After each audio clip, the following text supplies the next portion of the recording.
Mazmur 27 ayat 10 mengatakan, sekalipun ayahku dan ibuku meninggalkan aku, namun Tuhan menyambut aku.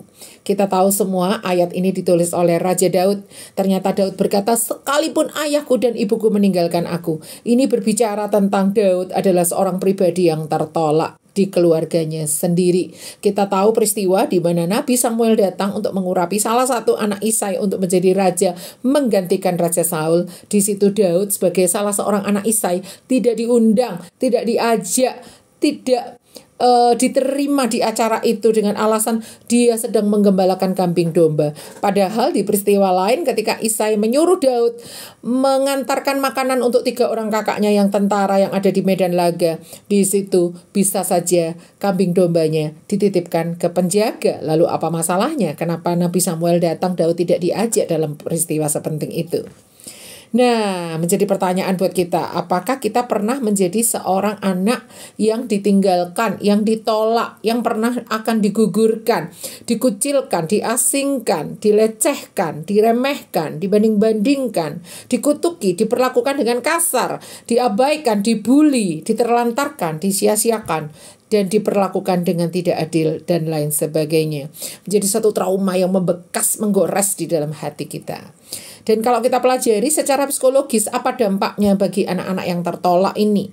Dia bisa kehilangan kepercayaan diri, harga diri, kesejahteraan mentalnya terganggu, mengalami kecemasan sosial, depresi, mengalami kesulitan dalam membentuk hubungan sosial yang sehat, dipenuhi rasa amarah, kebingungan, mengisolasi diri, sulit mempercayai orang lain, dan cenderung untuk menyerah atau mengabaikan tugas dan tanggung jawab.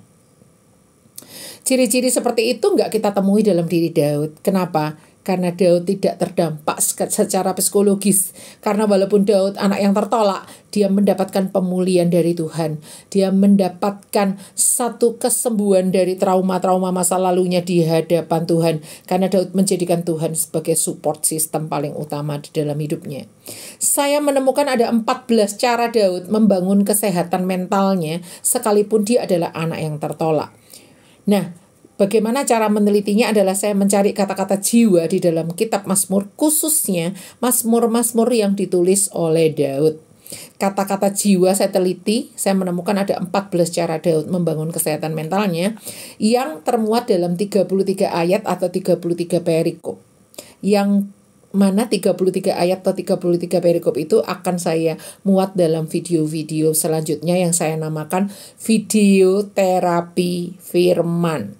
Jadi firman ini dalam video-video nanti akan kita putar berkali-kali, kita tonton berkali-kali, kita tulis, kita print, kita jadikan wallpaper, kita bisa tempel di cermin, di pintu, di kamar mandi, di ruang makan, dimanapun. Dan satu ayat ini kita akan perkatakan dan ulang-ulang terus selama 1 minggu dalam harian.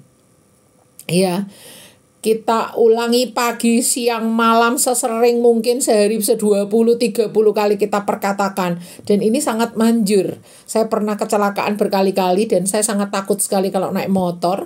Seringkali kalau saya naik motor tuh ada bayangan saya jatuh di got, saya jatuh di jembatan, kolong jembatan, saya ditabrak orang dan lain sebagainya. Ada kayak bayangan-bayangan yang buruk. Setiap kali bayangan itu muncul, saya selalu perkatakan di dalam hati dan pikiran saya, Engkau memelihara nyawaku. Ayat itu ada di dalam Mazmur. Engkau menjaga nyawaku, engkau memelihara nyawaku. Di situ setiap kali saya perkatakan ayat itu, yang saya bayangkan bukan saya jatuh, bukan saya ditabrak, bukan saya masuk di selokan atau di kolong jembatan. Yang saya bayangkan adalah saya sampai di tujuan dengan selamat karena ada Tuhan yang memelihara dan menjaga nyawa saya. Nah, terapi firman ini juga disarankan oleh seorang penulis buku bernama Bapak John Mantova, ya, dalam sebuah buku berjudul Problem Free Life atau Hidup Bebas Masalah, yang saya temui dalam judul bab Selamat Tinggal Depresi, halaman 68 sampai halaman 71.